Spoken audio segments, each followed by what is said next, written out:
And good morning. It's your friendly neighborhood Tironan, and today we're looking at the XF5U. All right, so this is a weird aircraft, and as weird as it is, it had every possibility of working. This particular aircraft was all about the shape of the body, and it was extremely strange in the fact that you can see the engines here. They are radial engines, each one about 1,600 horsepower, which then drove a transmission, which then came here to these propellers. Why was the aircraft shaped this way? Well, it has to do with lift versus drag and the shape of the wing. And normally in an aircraft, as you can see, the aircraft next to us over here is elongated and thin. And the reason for it is that it eliminates a lot of drag. And that's why you will see that the air tips are very small as to relationship with the rest of the wing. That's because as you get to the edge of the wing, you get a turbulence, a vortex. Okay? And you can see that it's a very small area, right? Here. But here it would be a very large area and would create a tremendous amount of drag. And the idea was that you could, Charles Zimmer, by the way, designed the aircraft, that if you put the propellers out on the edge, it would force air back, distorting and eliminating the vortex, and then you get all this lifting area. And it was all lifting area.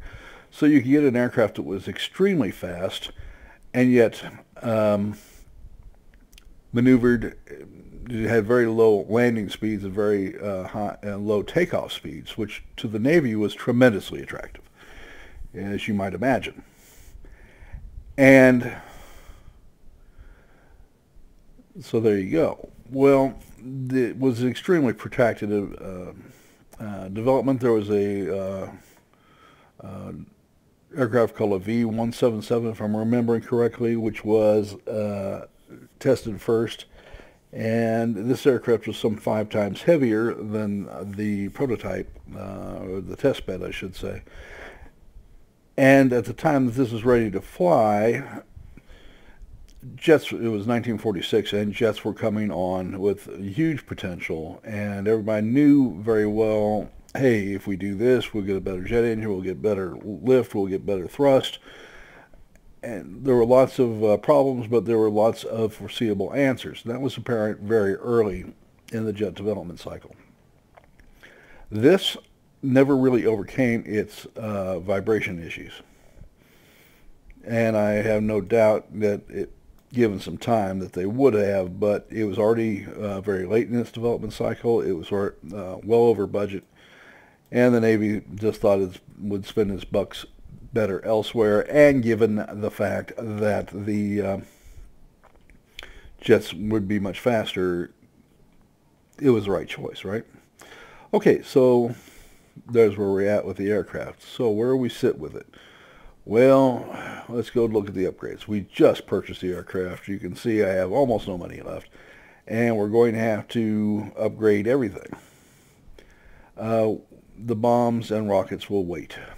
Right now you have, or I have, 650s as my platform. That's has a good and bad side to it. This is the first airframe and the first engine. Okay, so when we look at the gun armament, well, it's essentially exactly the same as a P-51. So we know about that. Survivability, you're getting 600 points, which is not bad. Airspeed. As it sits right now, 497, so pretty darn good. Maneuverability, about what you expect from a multi-roll at 13 seconds, and the roll rate is pretty shoddy.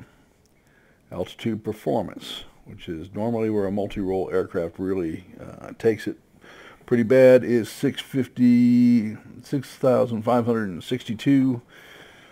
Let's call it 660, round up a little bit. 6,600 feet. Not bad for a starting aircraft. All right. I don't have any clue what I have available. I am going to pick up the aircraft polish. because that came from my last aircraft. And I can pick up engine tuning. And if I get anything else, I'm going to have to go get some money for that, right? Okay, so we'll start off with that. We'll put in my standard package of the manual fire extinguishers, first aid package, and an engine restarter. I'll apply that. All right, I have no idea how this aircraft actually flies. I've had various people strafe me with them, and now you know everything I know. But I will tell you that this is as fast. This is faster than a P-51H, which was one heck of a fast aircraft, ends up at. Okay, so if we start with the upgrades and we go to the engine, we'll be at 516. That's before you start figuring aircraft polish, folks. This will give it some more maneuverability and another 50 points in survivability. Nothing to sneeze at ever, I guess. And then I have a feeling this is going to be awfully important. You can get 2,000-pound bombs on this, or two 500-pound bombs. Right now, if you do that, it's going to drop its speed, and my intention is to use it as a boom and zoomer until I get enough speed in there to judge whether I really want to do that or not.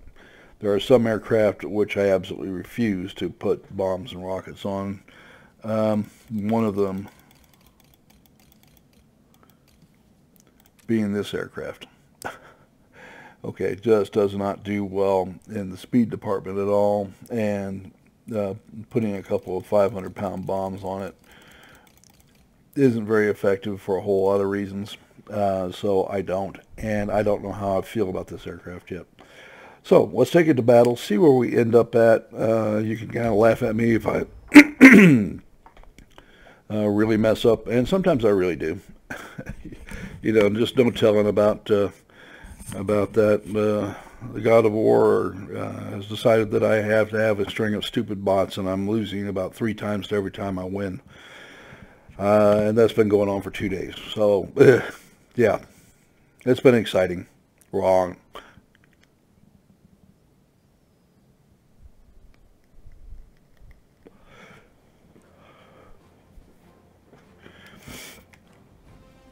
But at least I got some good upgrades from the F7F, so that was a nice thing. Using the same pilot as the F7F, and I forgot to, I forgot to retrain him on this. So, lovely. Alright, well, take it into account, and you can tell me I told you so in your comments, and I'll laugh with you.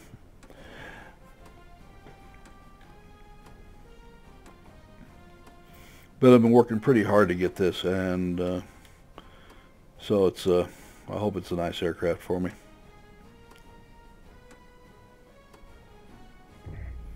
Show me what you can do, pilot. Let's roll. Well, it does accelerate quickly, and I have no idea how. Got a couple of UN players on this, and that's all. So I think I'll just follow everybody else in. Oh, I guess we're going to go fight over the airbase. You know, sooner or later you just get tired of arguing with the bots. They're going to do what they're going to do, and that's the end of the discussion.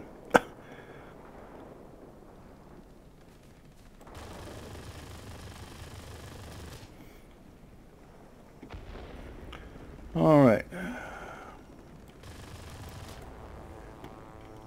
I'll tell you one thing you're going to struggle with, just like you do with the P-51 and the I-220, is that you are going to have a lot of problem with overrunning aircraft. And you'll get very familiar with using your S key to slow down and hit your speed brakes, because you'll have to. Okay, let's accelerate. And this thing does accelerate like a scalded cat. Let's see how it does a Immelman. That was not at all bad.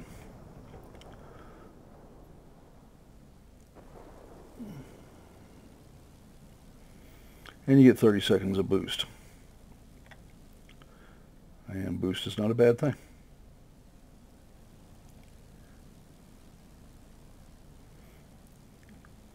And yeah.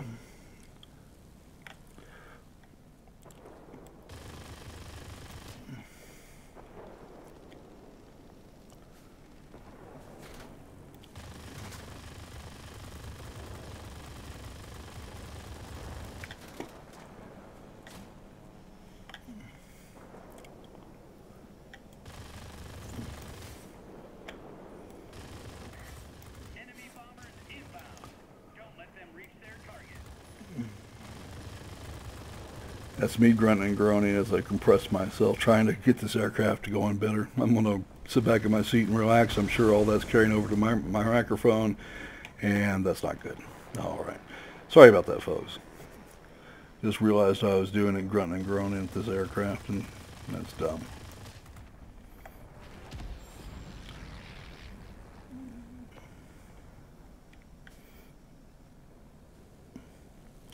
But you don't get to run away from this aircraft, that's a fact. At least not with propeller aircraft. You have to run into a fighter with it. And you'll notice that I just shot right past the guy.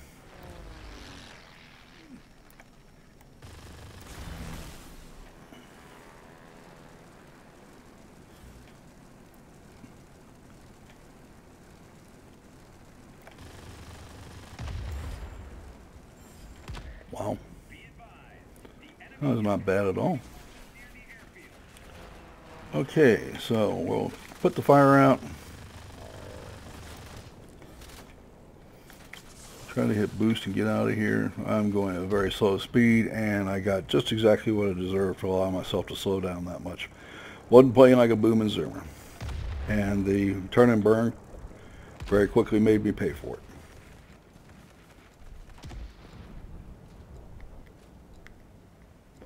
That's alright, that's what regen's for, right?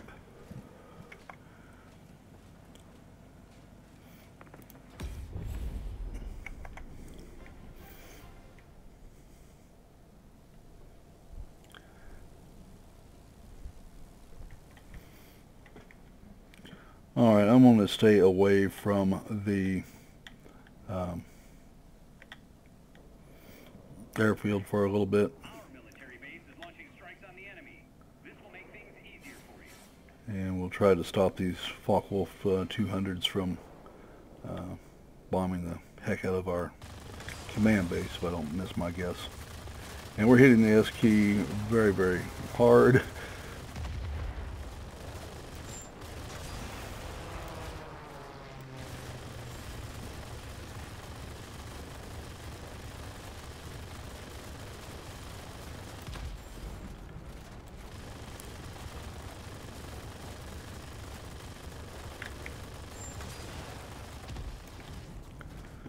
Okay.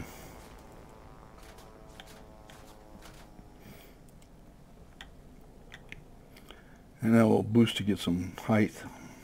And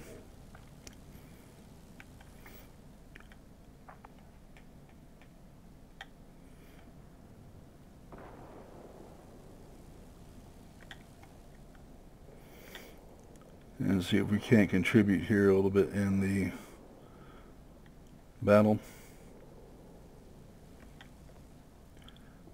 And what we're going to try to do, with what success I don't know, is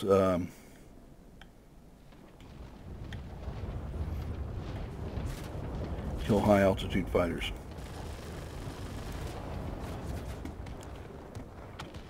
And we have a P-51 in the air with us, which is not a good sign. We have complete control of the sky. Way to go. Be advised, a line of thunderstorms is approaching. Well, That could have gone better.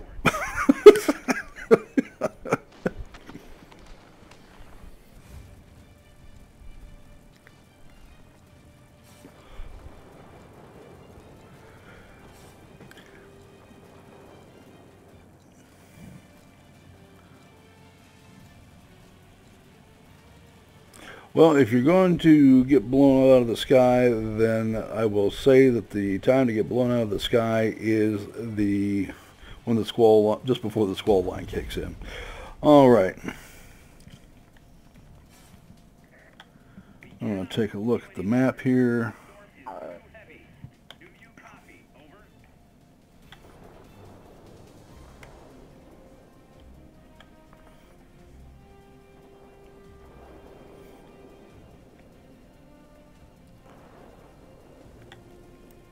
Could have swore that I saw bombers coming in. Well, okay. I guess I'll assist our KI-84.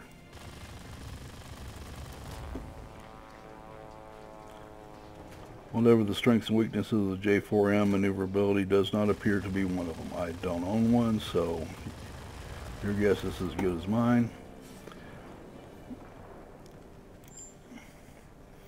However, I do not want to test how well I can avoid a ground collision, so we'll pull up here a little bit. And the man's having no luck in getting away from me at all.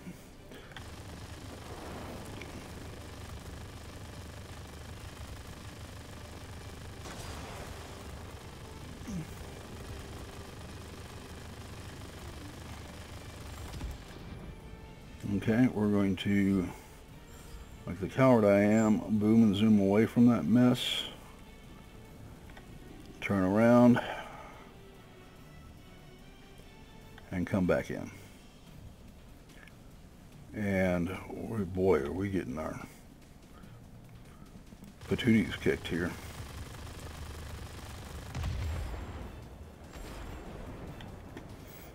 Alright.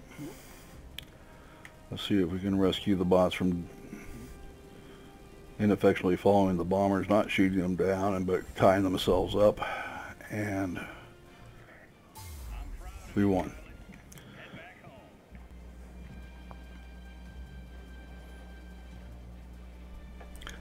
I don't understand it.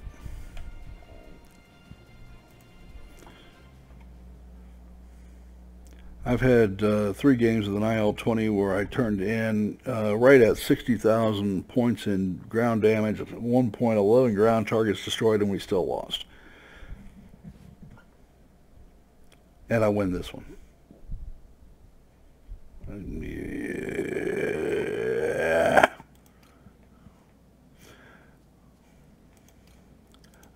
Let me finish up here. And I thought I did an okay job, but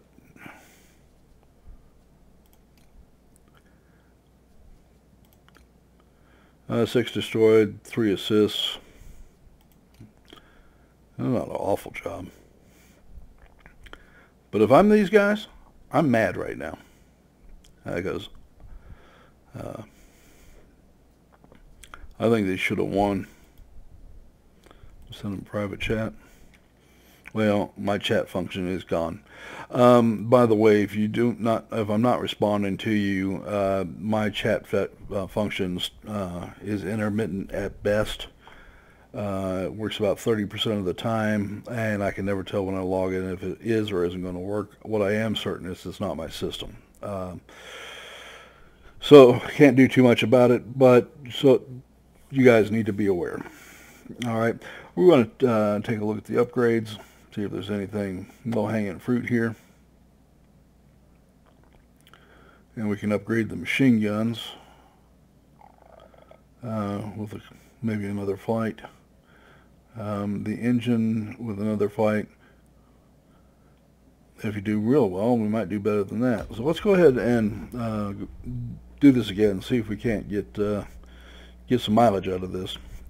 God knows I worked for 2 days straight to get it.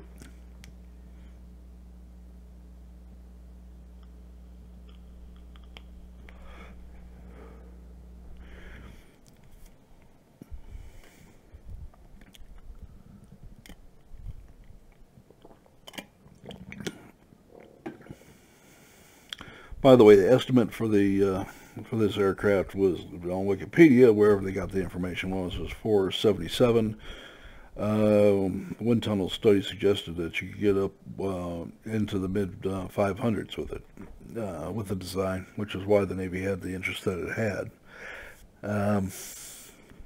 Would have been interesting, but this thing had never taken off and done more than ground hops, so I guess that's the glory of working with prototypes. You never have to really get held to account for what they can actually do, right? I guess that's the thought behind it. I don't know.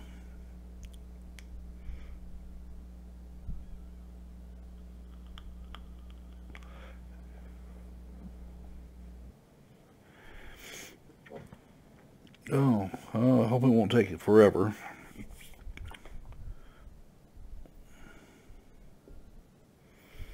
But it does seem like it's going to take a little bit. Okay, folks. I will try to get a modern warfare, or armored warfare, modern armor out video out today as well. We're running a bit behind.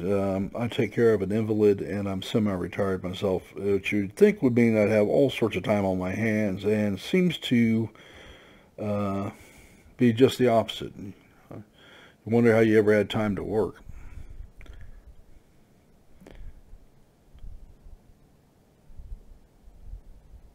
Well, I sit here and I would hate to sit here and make everybody wait for 5 minutes while this thing comes up.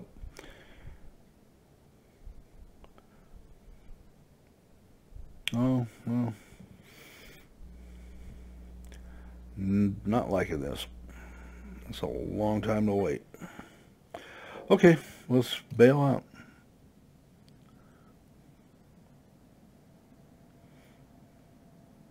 Guess I couldn't find any other players. Alright, so for obvious reasons, we'll wrap up. I hope that you enjoyed the video. Please like the video if you do. And remember to subscribe. I need all the subscribers I can get. Listen, you all have a great day, and we'll see you tomorrow.